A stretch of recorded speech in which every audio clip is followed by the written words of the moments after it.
நான் கேப்டன் மறைவுக்கு பிறகு பங்கேற்கும் முதல் பொது நிகழ்ச்சி என்பதை இந்த நேரத்தில் உங்களிடம் நான் பதிய வைக்க விரும்புகிறேன்.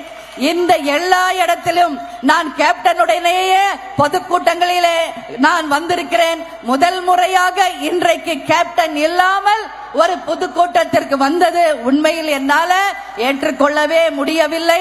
இருந்தாலும் காலத்தின் கட்டாயம், மக்கள் ஆசீர்வாதத்தோட, தெய்வத்தின் அருளோட நிச்சயமாக இனி வருங்காலங்கள் எல்லாமே வளமான நாட்களாக இருக்கும் என்பதில் எந்த ஐயப்பாடுமே இல்லை. இந்த 3 தலைவர்களையும் நான் ஏன் மேற்கோள் காட்டுகிறேன் என்றால், புரட்சி தலைவர், புரட்சி தலைவி, புரட்சி கலைஞர் 3 பேருமே திரையுலகிலே இருந்து அரசியலுக்கு வந்தவர்கள். இன்றைக்கு ஒட்டுமொத்த மக்களுக்கும் நல்ல மதிப்பையும் நல்ல பழக்க வழக்கத்தையும் நல்லபடியாக அவர்கள் வாழ்க்கையில் எப்படி இருக்க வேண்டும் என்றதற்கு அடையாளமாக வாழ்ந்து காட்டிய தலைவர்கள் நம் தலைவர்கள். அதே போல இன்னைக்கு அவங்க 3 பேருக்குமே பார்த்தா நிறைய ஒற்றுமைகள் உண்டு. அத்தனை பேருமே மக்களால் ஈர்க்கப்பட்ட தலைவர்கள் என்றால் இந்த 3 தலைவர்கள் தான். அதே போல அவர்கள் மறைவும் பார்த்தால் டிசம்பர் மாதத்திலேயே ஒரே மாதிரியாக அமைந்ததுதான் கடவுளுடைய தீர்ப்பு என்பதை நாம் இந்த நேரத்தில் எண்ணி பார்க்க வேண்டிய ஒரு சூழ்நிலை. அண்ணன் எடப்பாடியார் அவர்களுக்கு பொதுச் செயலாளராக ஆன பிறகு அம்மா இல்லாமல் அவர் சந்திக்கும் முதல் பார்லிமெண்ட் எலெக்ஷன். நான் கேப்டன் மறைவுக்கு பிறகு பொதுச் செயலாளராக பதவியேற்ற பிறகு நான் முதலில் சந்திக்கும் பாராளுமன்ற தேர்தல். இவர்கள் நாங்கள் இருவரும் மிகப்பெரிய ராசியான ஒரு கூட்டணியை, வெற்றி கூட்டணியை வருங்காலத்தில் நிச்சயமாக சாதித்து காட்டுவோம் என்பதை இந்த நேரத்தில் உங்கள் முன்னாடி நான் சூளுரை ஏற்கிறேன். இந்த கூட்டணி அமைவதற்கான சிறப்பு அம்சங்கள் என்ன என்பதை நான் சொல்றேன். இந்த 3 தலைவர்களும் மக்களால் போற்றப்பட்டவர்கள். இவர்களுடைய ஆட்சி நிச்சயமாக மக்களை போற்றக்கூடியதாகவே இருந்தது. புரட்சி தலைவர் எம்ஜிஆர் அன்னதானத்தை இல்ல காலை உணவு மதிய உணவு திட்டத்தை ஆரம்பிச்சார். அம்மா அவர்களும் அந்த உணவு திட்டத்தை கொண்டு வர அம்மா உணவகங்களை ஆரம்பிச்சார். கேப்டன் தான் வாழ்ந்த காலம் அத்தனையுமே மக்களுக்கு உணவு அளித்தே பெயர் பெற்றவர் என்பதை திரையுலகில இருந்து அரசியலிலே வந்து இன்றைக்கு அவருடைய நினைவகத்திற்கு வரும் மக்களுக்கும் தினம்தோறும் அன்னதானம் வழங்கி வருவதில் இந்த 3 தலைவர்களும் வாழ்ந்த அத்தனை மக்களுக்கும் உணவளித்து வள்ளலாராகவே மக்களுக்காக வாழ்ந்து காட்டியவர்கள், சிறந்த உதாரணங்களாக மக்களுக்காக வாழ்ந்த தலைவர்கள் என்பதை இந்த நேரத்தில் நான் சொல்றேன்.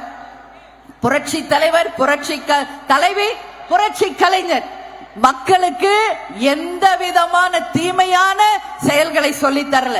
ஆனா இன்றைக்கு மாற்று கட்சியில் இருப்பவர்கள் வெறும் ரவுடிசத்தையும் சட்டம் ஒழுங்கு சீர்கேட்டையும் ஏற்படுத்தி நாட்டுக்கே ஒரு தலைகுனிவாக ஒரு அடையாளமாக தான் வாழ்ந்துகிட்டு இருக்காங்க. ஆனா அதிமுகவும் தேமுதிகவும் மக்களுக்கு ஒரு சிறந்த அடையாளமான கட்சியாக, மக்களை நன்மதிப்புடைய நல் வழியில் நடத்தி செல்லும் தலைவர்களாக தான் நம் தலைவர்கள் வாழ்ந்திருக்காங்க. இந்த நேரத்தில் நான் ஒன்று நினைவு கூற விரும்புகிறேன். இந்த கூட்டம் 2021 அமைந்து ஒரு மாபெரும் ஒரு வெற்றி கூட்டணியாக அண்ணன் எடப்பாடியாருடைய ஆட்சி தொடர்ந்து இருக்க வேண்டியது சற்று காலதாமதமாக 2024 அமைந்திருக்கிறது. 21 அண்ணன் மீண்டும் முதலமைச்சராக இருந்திருந்தால் தமிழ்நாட்டில் ஒரு சரித்திரத்தை அதிமுக உருவாக்கி இருக்கும். பொதுவா நம்ம கிரிக்கெட்ல சொல்வோம் ஹேட்ரிக் வெற்றின்னு. அண்ணன் 2021 ஜெயிச்சிருந்தா அதிமுகவுக்கு ஒரு ஹேட்ரிக் விக்டரியாக இருந்திருக்கும். ஒன்னும் குறைச்சல் இல்ல. 2021 வர வேண்டிய வெற்றி 2021 நிச்சயமாக தேமுதிக அண்ட் அதிமுக கூட்டணியில ஒரு மாபெரும் வெற்றி கூட்டணி அமைந்து மீண்டும் அண்ணன் எடப்பாடியார் அவர்கள் முதல்வராகும் நாள் வெகு தொலைவில் இல்லை என்பதை இந்த நேரத்தில் உங்கள் அனைவருக்குமே நான் சொல்றேன். ஏன்னா 2011 இதே கூட்டணி தான் அமைஞ்சது. அதிமுக, தேமுதிக, அதே போல புதிய தமிழகம், SDPI இந்த மாதிரி ஒரு கூட்டணி அமைச்சு சரித்திர வெற்றியை நாம் அன்றைக்கு பெற்றோம். மீண்டும் அந்த ஹேட்ரிக் வெற்றி 2026 நிச்சயம் வரும் என்பதை உறுதியாக சொல்ற.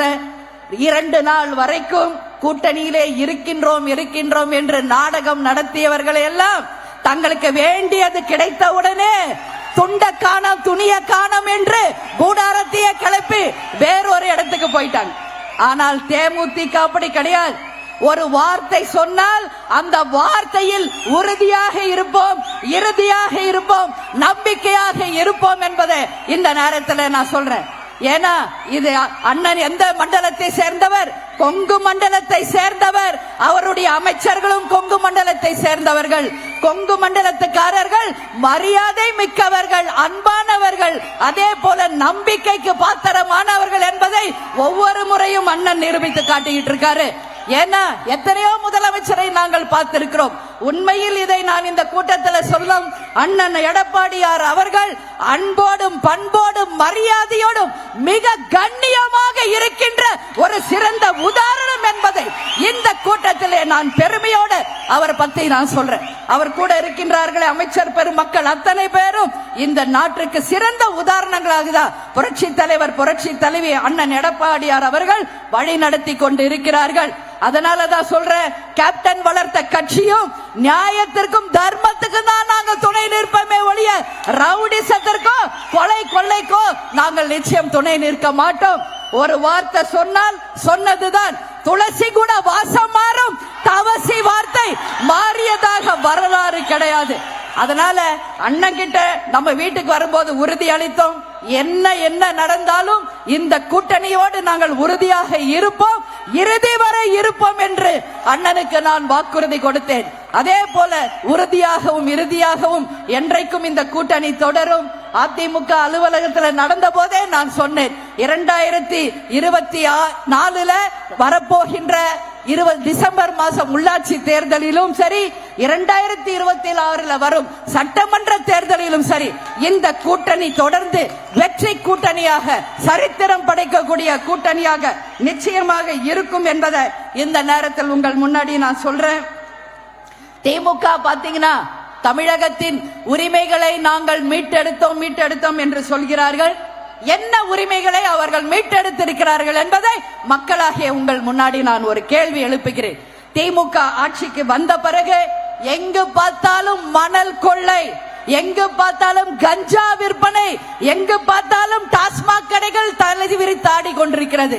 அது மட்டும் இல்லை, இன்னைக்கு சொன்ன வாக்குறுதிகள் எத்தனையோ, ஆனால் நிஜமாக நிரூபித்த வாக்குறுதிகள் எதுவுமே இல்லை என்ற கேள்விக்குறிதான் இன்றைக்கு இருக்கிறது.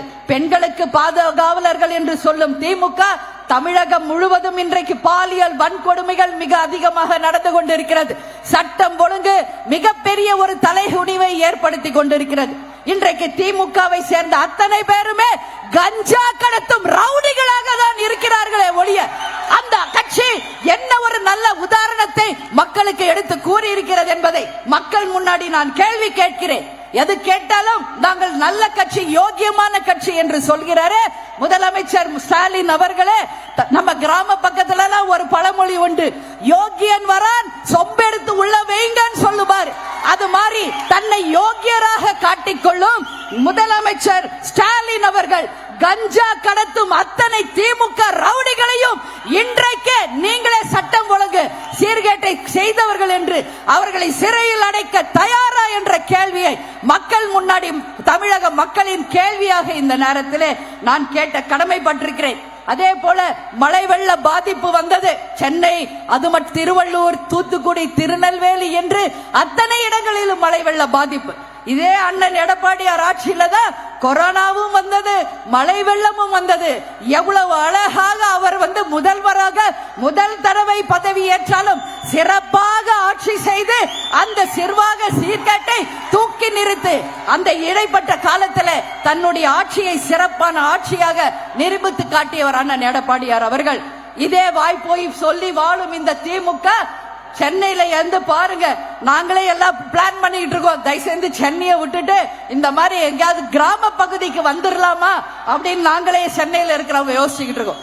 ஏன் சொல்றேன்னா, அத்தனை சாலைகளும் படுகுழியாக்கப்பட்டு எங்கு பார்த்தாலும் குப்பை கூலங்களாக சுத்தமாக சீர்கேடு கெட்டு தமிழகமே இன்னைக்கு ஒரு கேள்விக்குறியாக மாறி இருக்கின்ற ஒரு நிலைமை ஏற்பட்டிருக்கிறது. எதற்கெடுத்தாலும் மத்திய அரசை குறை சொல்லும் திமுக அரசே, உங்களுக்கு முன்னாடி ஆட்சி செய்த 10 ஆண்டு காலம் அதிமுகவை சிறிது எண்ணி பாருங்கள். கொரோனா காலம் வந்த போதும் சரி, மழை வெள்ள பாதிப்பு வந்த போதும் மத்திய அரசையே வந்து சார்ந்து வாழாமல் தமிழக மக்களுக்காக தமிழக நிதியில இருந்து சிறப்பானது ஒரு ஆட்சியை அவர் எப்படி ஏற்படுத்தி கொடுத்தார்? ஏன் அது உங்களால முடியல? எதுக்கெடுத்தாலும் மத்திய அரசை குறை கூறும் நீங்கள் அப்பொழுது எதற்காக இங்க முதல்வராக இருக்கிறீர்கள்? தயவு செஞ்சு உங்கள் பதவியை ராஜினாமா செய்து விட்டுட்டு மத்திய அரசை வந்து இன்னைக்கு பதவியேற்க சொல்ல வேண்டும் என்பதை இந்த நேரத்திலே நான் தெரிவிச்சுக்கிறேன்.